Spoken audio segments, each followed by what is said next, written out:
Hi everybody, welcome. This is just a wrap up, so there's no Vectorworks so much today. There's a lot of discussion, and this is a handout that I created. So the idea of Tali was that it might be that you've forgotten what we've covered over the year, and so this would be a single object or a single document that you could open and have a quick look through what we've covered. So in the first month we did this quick start, Jane. I don't know if this quick start was any good for you, the quick start where I went through how to get started quickly with a project. But this one covered mainly just planting, and it made me wonder about your concept for later on when we discuss what to do each year, for the rest of the year next year. Maybe what we should do, Jane, is to expand on that and start looking at how do you import survey information, what do we have to build the site model first, build the building next, all that kind of stuff. And maybe what we need to do is a couple of months or three. It might end up taking 3 months. But in the past we've tried, and we tried it with the architects as well, let's work through a project. And we try to do it in the workshop, sorry, not in the workshop part. We try to do it in the special interest group for architects and landscapers. And both times it's failed after a couple of months. And I wonder whether we need to make it a workshop topic. So guys, think about that for a moment. Anyway, in the first month we did quick start to landscape, which was like a 20-page, how to get started, how to create drawings, how to do some counting. We did the quick start to architect. So this is another one that I did. Now, if you want the quick start to architect for Vectorworks 2024, I have updated that. And if you want to, just drop me an email and I'll send it to you. It's actually available on my website. I don't know if anyone's had a look at it, but on my website, there is a place where you can download a manual, and the manual you can download is the 2024 quick start to architect. So if you're interested in that, have a look. Start to that. I'm just going to have a look to see this. Just in case it gets noisy, I'm just going to have a look to see where the noise is coming from. Then I'll just mute that person if it gets too loud. So Rob, I don't know if you've downloaded these and had a look at these. I've posted these on the website each month. Each month we do it. So the architect one was a quick start. And then we looked at attaching information to objects, Peter. And the idea behind attaching information is that it's vital if we're going to start reporting that information that we have to know how to attach it. And we also looked at things like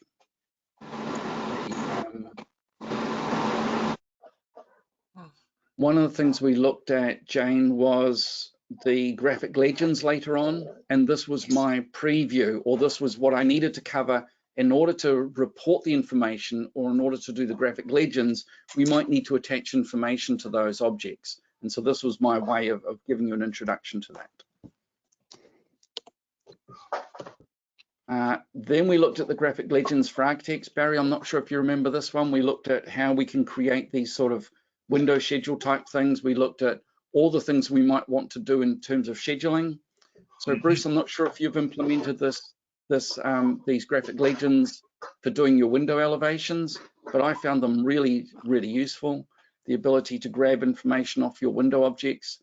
And that was part of the reason, Bruce, why I did the attaching information, is so that I could show you how you could grab things like the lintel sizes.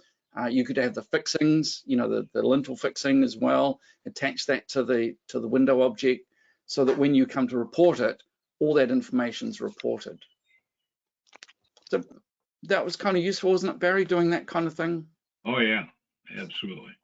Yeah, I thought that was right. I thought these graphic legends from 2023 were just so amazing. They were just, we saved so much time being able to do that.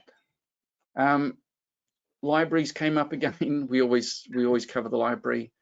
I don't know if anyone recognizes this. It's the New York Library. But we always cover creating and managing libraries. And this year we also tied this to managing details. Later on, I'll cover that as well. I usually always get people asking, where's my library on my website? And if you go to my website and type in library, you can find it. I think I've uploaded the 2024. Didn't I, Jane? Is it? I think you might have asked me about it. I did ask, but I haven't checked. Okay, well, if it's not there, just drop me an email and I'll certainly upload it. I've recently installed my custom tools into Vectorworks 2024. In fact, I found a really cool trick with 2024. It never occurred to me before. And if we get time today, we'll have a quick look at it. So we looked at managing libraries, and we looked at what is a library, what type of libraries were there, and of course later on that led on to something later in the year. We also looked at the graphic legends for landscapers, and then when we did this, Jane, I don't know if you remember, but we had the problem with the clivia plant being so small compared to the whatever the other one, the big plant.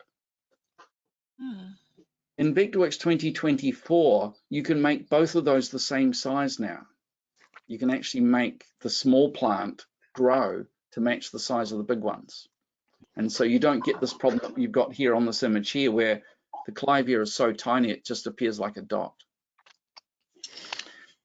So we did look at the graphic legends. So we covered the graphic legends for both architects using an architectural example, and from the landscapers using landscape examples. We also looked at doing graphic legends for reporting hardscapes and how you can report lots of information from those kinds of things. Has anyone got any questions about what we've covered so far? Hopefully making sense. It helps as you've written all this down. Yeah, well, this is the first year I've made one of these little documents, Richard, where you can just look at it all. And hopefully you've been able to download the handout as well. And then we looked at data visualization, which was one of my favorites because it just shows how powerful Vectorworks is for displaying different things. But this time I think I used an example, a domestic example, where I looked at visualizing things like, is the wall load bearing? Is the wall fire rated? That kind of thing. Because if we can attach the information to objects and then report those parts, and we can create drawings that report them, it becomes really useful to create multiple drawings where we're visualizing the information. So Helen, I'm not sure if you've used any of those sort of tricks yet, but I did it. I showed examples in this month. I showed examples of where we've got soundproof insulation and where we've got thermal insulation, and graphically showing on the plan the different areas. Now you can create, I guess, Richard, you could use wall tags to do that as well, but it might be really useful for the contractor to see it in a color way, in a visual way. I'm not suggesting that they can't read drawings in any way, but it might be easier for them to see it if they were colors.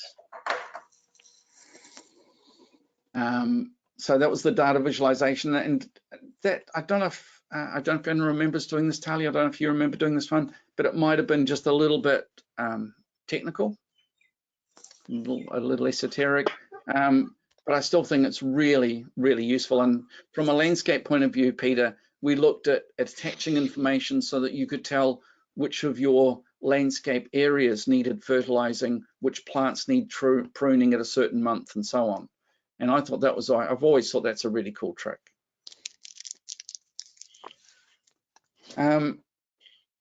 What's this? This is August, isn't it?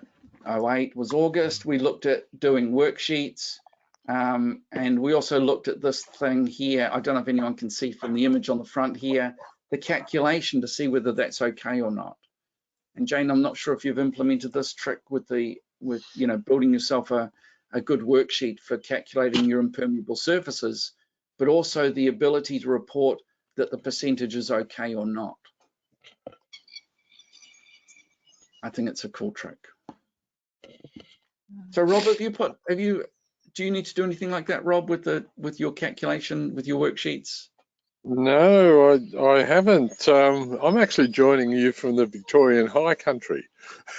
Oh, nice. So I'm in the middle of the bush, so I'm resetting my mind back to Vectorworks, because most of the time I'm driving up and down steep hills and crossing raging rivers.